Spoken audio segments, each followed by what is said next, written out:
que tenerle bastante respeto para eso, el trabajo de los contadores, pero a ellos se les suma entonces la contabilidad ambiental, la cual es una herramienta que va a ayudar a registrar el impacto en el medio ambiente. Ojo, ayuda a registrar mi producción, qué impacto tiene en el medio ambiente, ¿no? Y esto ocasionado por las transacciones, tanto positivas como negativas, que tenga yo como empresa con mi proveedor, con los productores o con el cliente, ¿no? Y ese impacto lo tengo que considerar porque al final del día me va a repercutir en un costo. La información financiera van a ser estas herramientas para la toma de decisiones, mientras que la contabilidad ambiental se reconoce el involucrarse en los temas ambientales y se registra en la parte de las decisiones. La información financiera con la que se cuenta desde esta visión de economía ambiental, desde contabilidad ambiental, es el conjunto de datos que se presentan siempre de manera ordenada y expresados en términos de dinero, ¿sale? Aquí es como decir, esta información financiera es esa necesidad de controlar los recursos que tiene la empresa, las operaciones que realizan y la forma de obtener información financiera dio origen a la creación y desarrollo de la llamada contabilidad. Pero a este dijeron sí, pero hay que agregarle ahora el término ecológico y es ahí donde se transforma en ecología, en contabilidad ambiental. Y entonces la información financiera que se trabaja desde los costos y los impactos en los cuales la operación como empresa tiene sobre los ecosistemas, es parte de la información financiera de la organización. Y es aquí donde tienen organismos reguladores, contribuyentes de impuestos, proveedores, acreedores, accionistas o dueños de empresas, patrocinadores, órganos de supervisión y vigilancia, los clientes y beneficiarios, empleados, administradores y las unidades gubernamentales. Toda esa información financiera la utilizan de alguna forma y de forma distinta cada uno de ellos. Cada uno de ellos. Desafortunadamente, eh, son muy pocas las personas que tienen acceso porque casi nadie la conoce. No sé si alguien de aquí había escuchado hablar antes de contabilidad ambiental, ¿no? No, doctor, nunca.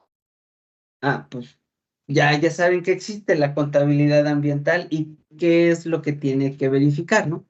Entonces, aquí es ver en cada una de estas casillas, desde los contribuyentes de impuestos hasta otros usuarios, organizaciones reguladoras, es cuánto me está costando a mí ese impacto ambiental o cuánto me cuesta el trabajar con cada uno de ellos.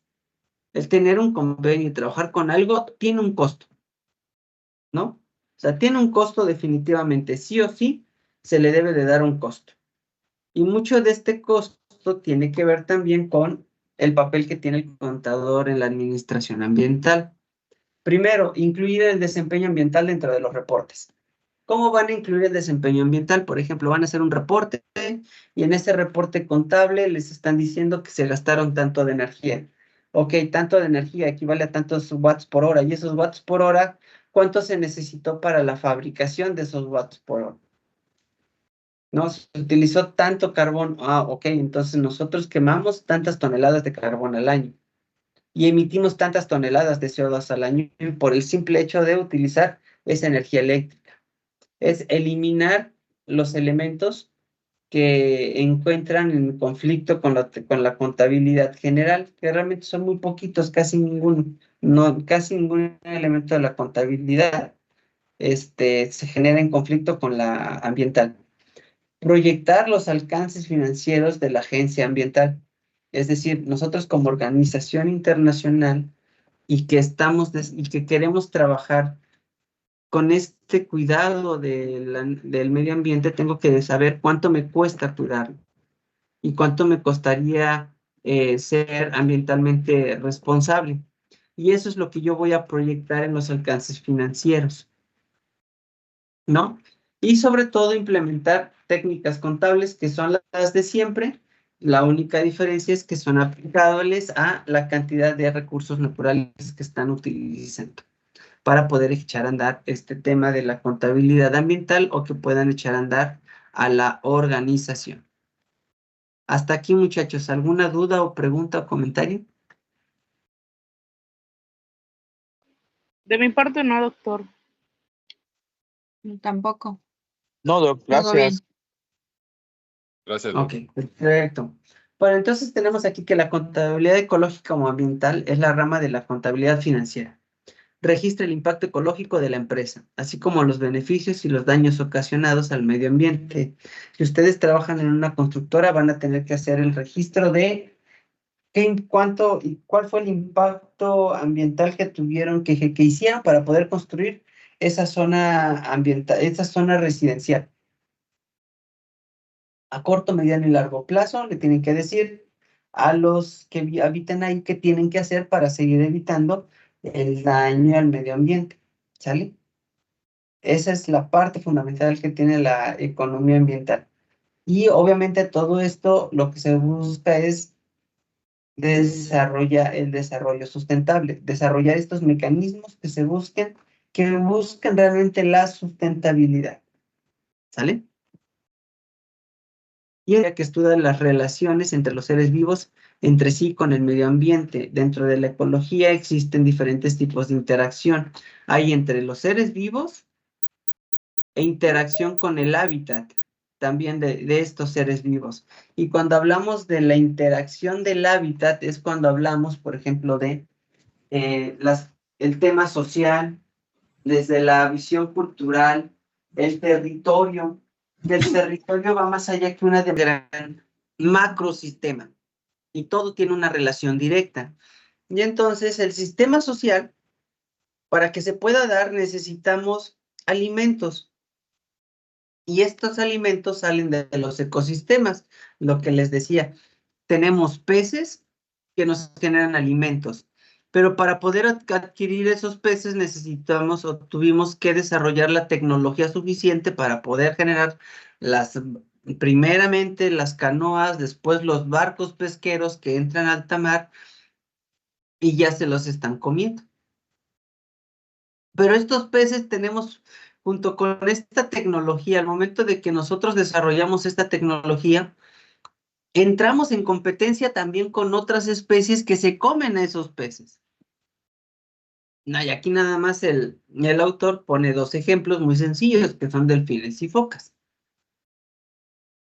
Pero nuestro alto consumo de alimentos del mar está generando que ya cada vez haya menos especies de peces y haya menos poblaciones de peces, lo cual ponen en peligro también a otras especies que tienen que comer estos peces para sobrevivir, ¿no? También ponen en peligro la sobrevivencia de otras especies que dependen de estos peces para comer. Pero nosotros tenemos desde las organizaciones de la conservación que dice, oigan, algo hay que trabajar. Esa información, pues, digamos, Greenpeace, que tiene información que da al público, que le da a los gobiernos, a los pescadores, que se desarrollen nuevas tecnologías, y que genere la ONU, que bueno, desde la ONU sirve para dos cosas, ¿no? Porque nada más da recomendaciones y no obliga nada a los países a que hagan algo, a que actúen, nada más les recomienda que hagan algo, pero no hay nada que les diga o que los obligue a que tomen acciones. Y entonces tenemos estas necesidades humanas de mano de obra para la recolección también de combustible. Y eso implica en el sistema social cuántos hijos hay, que esto implica directamente en la población humana, y esta población humana tiene una demanda directa de combustibles. El ecosistema necesitamos generar los sembradíos, que son lo que nos van a dar alimentos, árboles, arbustos, y los arbustos en las coinas, que son como en las colonias o en estas piñas que se generan. También generan combustible, pero estos árboles y estos bosques generan agua que irriga también a los sembradíos, que son la visión de esta cuenca, y esto genera combustible también. Esto aquí hay una demanda que se genera mediante la leña y la recolección del estiércol, residuos vegetales, se generan abonos, que estos abonos pueden llegar a los sembradíos. Entonces, una forma en que se puede ir haciendo una trazabilidad y cada uno tiene un costo. En este esquema tenemos un deterioro ambiental. Cada vez más es más común ver este tipo de imágenes, ¿no? Esto ha impulsado a que las personas se preocupen por los temas de la naturaleza, que alcen la voz para buscar medidas correctivas. Y la contabilidad ecológica surge por esta necesidad. Es decir, oigan, ¿y todo esto que estamos haciendo cuánto cuesta? ¿A cuánto equivale? ¿No? Para poder buscar estos instrumentos que reflejen y cuantifiquen la información tanto de públicos como de privados, el daño ecológico. Es decir, ese daño ecológico, ¿cuánto es? O sea, ¿cuánto equivale? No tenemos una idea clara. Por eso es que surge la contabilidad ambiental, porque es la ciencia que no es la ciencia, es la disciplina que va a ayudar a contabilizar cada impacto que yo haga desde mi organización. ¿Cuánto es ese monto que yo voy a estar diciendo de lo que tengo que estar invirtiendo para revertir ese daño ambiental que estoy generando? Y entonces es aquí donde surge esta idea de la bioeconomía. Les voy a pasar esta liga de la bioeconomía para que vean esto es desde el 68, ¿no? Con el Club de Roma discuten el presente y el pasado. En el 72 se publicó un libro que se llama Los límites del crecimiento. En el 87 se presenta el informe Brundtland de Naciones Unidas, donde ya se empieza a hablar de sustentabilidad, ¿no? Pero esto fue hasta el 87. Pero ya les había dicho que había habido movimientos desde los 70, pero fue la presión social la que hizo que la misma Naciones Unidas también levantara la voz e hiciera este informe Brundtland del desarrollo sustentable. En los 90, Peter Nichtkamp abre este triángulo del crecimiento, que es ahí donde surge la idea y estas imágenes que hemos visto de la sustentabilidad, ¿no? Donde pone por un lado en cada triángulo lo económico, que nos dice cuánto es el crecimiento ambiental, el crecimiento económico, la equidad social, y entonces en la parte del centro va a ser esa zona de conciliación, que después este triángulo se volvió en esferas y es lo que conocemos como la sustentabilidad actualmente.